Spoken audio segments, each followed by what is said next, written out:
Nicholas Maduro വെനിസ്വേലയുടെ ഭരണാധികാരിയെ America പിടികൂടിയ പശ്ചാത്തലത്തിൽ ഇപ്പോൾ അവർക്ക് വേണ്ടി പല രാജ്യങ്ങളും രംഗത്തെത്തുന്നുണ്ട്. പലതും കമ്മ്യൂണിസ്റ്റ് രാജ്യങ്ങളാണ്. എന്നാൽ ശക്തമായ ഭാഷയിൽ പ്രതികരിച്ച് ഇപ്പോൾ രംഗത്തെത്തിയിരിക്കുന്നത് ചൈന എന്ന് പറയുന്ന രാജ്യമാണ്. ചൈന ഇപ്പോൾ കടുപ്പിക്കുകയാണ് എന്ന റിപ്പോർട്ടുകളാണ് പുറത്തു വരുന്നത്.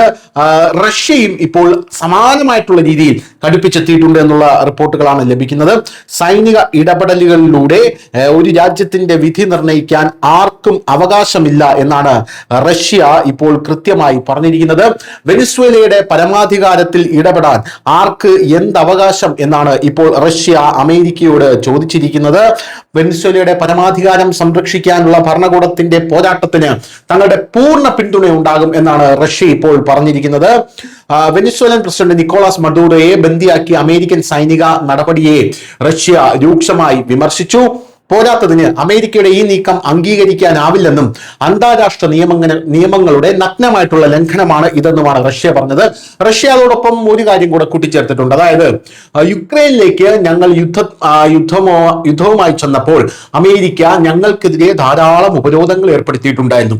എന്നാൽ ഒരു രാജ്യത്തെ ഭരണാധികാരിയെ തന്നെ ആ രാജ്യത്തെ സമ്മതമില്ലാതെ അതിനകത്തേക്ക് കയറി ആ രാജ്യത്ത് ബോംബിട്ട് ആ രാജ്യത്തെ ഭരണാധികാരിയെയും ഭാര്യയെയും ബന്ദികളാക്കി പിടിച്ചുകൊണ്ട് വന്നതിന് ശേഷവും അമേരിക്കയ്ക്ക് എങ്ങനെ ഞങ്ങളുടെ മുഖത്ത്, അതായത് റഷ്യയുടെ മുഖത്ത് നോക്കാൻ കഴിയുന്നു, അതായത് കുറച്ചെങ്കിലും ഉളുപ്പുണ്ടോ എന്നാണ് പുടിൻ അമേരിക്കയോട് ചോദിച്ചിരിക്കുന്നത്.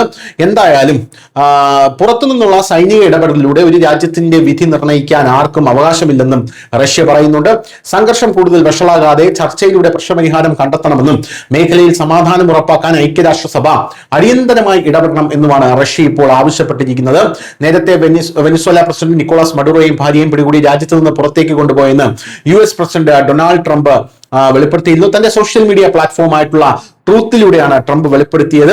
എന്തായാലും വെനിസ്വേലയുടെ സൈനിക താവളങ്ങൾ ലക്ഷ്യമിട്ട് ശനിയാഴ്ച പുലർച്ചെയോടെ അമേരിക്ക വ്യോമാക്രമണം നടത്തിയതിന് പിന്നാലെ വെനിസ്വേലയിൽ അടിയന്തരാവസ്ഥ നിലവിൽ വന്നു എന്നുള്ള വാർത്തയും കൂടെ ഇതിനോടൊപ്പം നമ്മൾ ചേർത്ത് വായിക്കേണ്ടതാണ്. News desk Malayalam.